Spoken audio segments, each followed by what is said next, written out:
Goeiedag, ek is Gerard van die kerk saam met jou op reis deur die Bybel met die Bybel in 1 jaar span.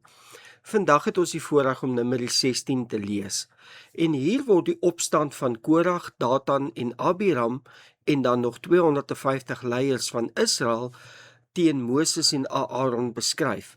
Hulle bevraagteken God se aangestelde leierskap en priesterskap. En God bevestig sy keuse dan van Moses en Aaron en oordeel die opstandiges deur die aarde oop te laat gaan en vuur uit die hemel te stuur. Wanneer die volk daarna weer klaar, breek 'n plaag uit, maar ons sien dat Aaron dan optree as middelaar met wie die ook tussen die lewendes en die dooies en die oordeel word gestuit. Ons leer uit hierdie gedeelte vandag dat God alleen leiers aanstel en priesters aanstel.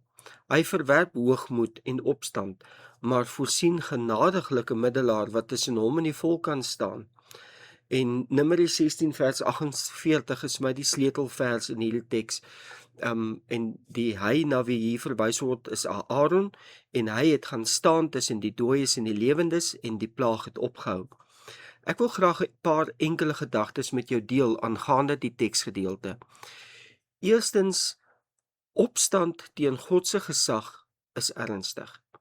Korag beskuldig Moses valslik in die openbaar voor 250 leiers van Israel. Nie een van hulle staan op teen Korag nie, hulle bly stil en gaan eintlik daarmee saam met hom.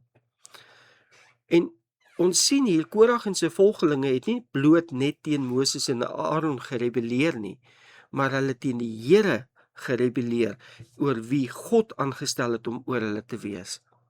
En dit is in teenstelling met God wat ons roep, sy kinders tot nederigheid en gehoorsaamheid, en as ons kyk na Moses se lewe, sy nederigheid. Maar hierdie deel wys ook vir ons dat hoogmoed lei tot 'n val, hoogmoed lei tot ondergang. Korag verklaar dat almal in Israel heilig is en daarom kan God met enige een praat. Hy is egter vals. As ons kyk na die toestand en die ongeloof van Israel wat net 2 hoofstukke van tevore uitgebeeld word en gelei het tot God se straf. In Numeri 14 gaan lees dit gerus. Korag is nie hier besig om in belang van Israel op te tree nie, nee glad nie. Hy tree op vanuit sy eie begeerte na posisie en mag en dit lei tot sy vernietiging.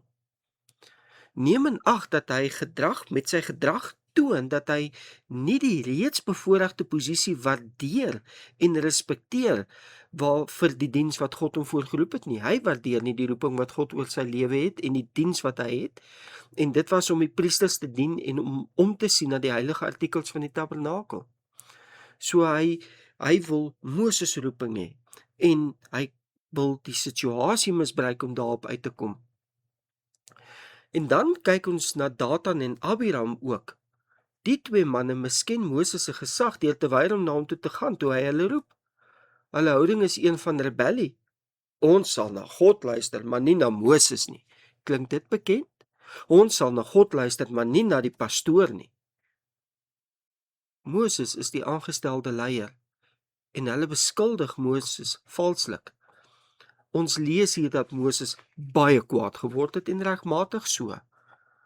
Maar Moses sondig nie en deur reg in sy eie hande te neem nie.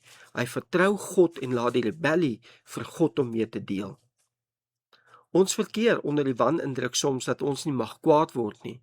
Nee, herders tree moet sag op teen die skape wat hulle self kan beseer, maar tree met passie op teen wolwe wat die skaaptrop kan verskeur en uitmekaar jaag. Kyk gerus na Spreuke 16 vers 18, op hoogmoed volg ondergang, op selfverheffing volg die val. Ware grootheid in God se koninkryk lê in diensbaarheid en nederigheid. Ons sien ook God bevestig sy roeping en aanstelling. Die Here het Moses en Aaron self aangewys en hulle gesag bevestig.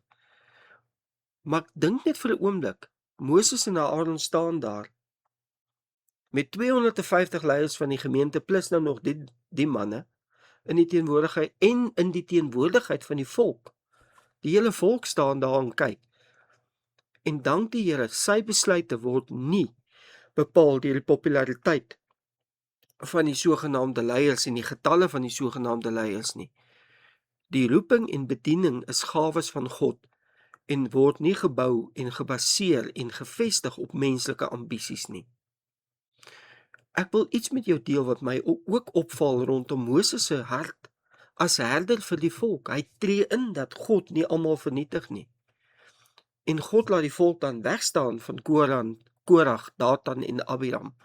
En ons kan daaruit leer om ook weg te bly van mense wat net argumenteer, net tweespalt bring en skeiding bring. Want sulke mense bring 'n oordeel oor hulle self en die wat met hulle assosieer. Ons sien ook hier in hierdie deel, God is heilig en regverdig.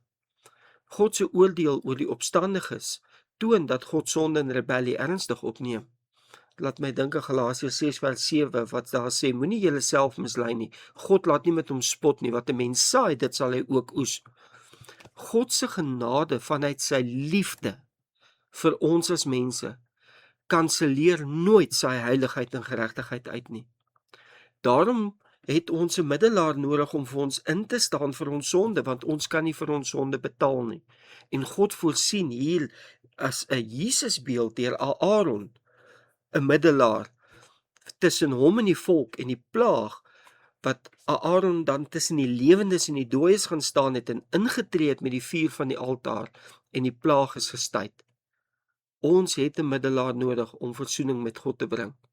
Hierdie deel wys natuurlik na Jesus Christus. Jesus is ons volmaakte middelaar. Want 1 Timoteus 2 vers 5, want daar is net een God en een middelaar tussen God en die mense, die mens Christus Jesus. Jesus is ons ewige hoëpriester, ons het dit al in die verlede ook bespreek. Jesus het die oordeel op hom geneem, volkome. Hier het lees gerus Jesaja 53 vers 4 tot 6. En Jesus bring lewe te midde van die dood. Aaron het tussen die lewendes en die dooies gaan staan, maar Jesus het deur sy dood en opstanding die mag van die dood oorwin. Lees gerus Johannes 11 vers 25. Ek wil vir jou vra, kom ons oordink die volgende vandag.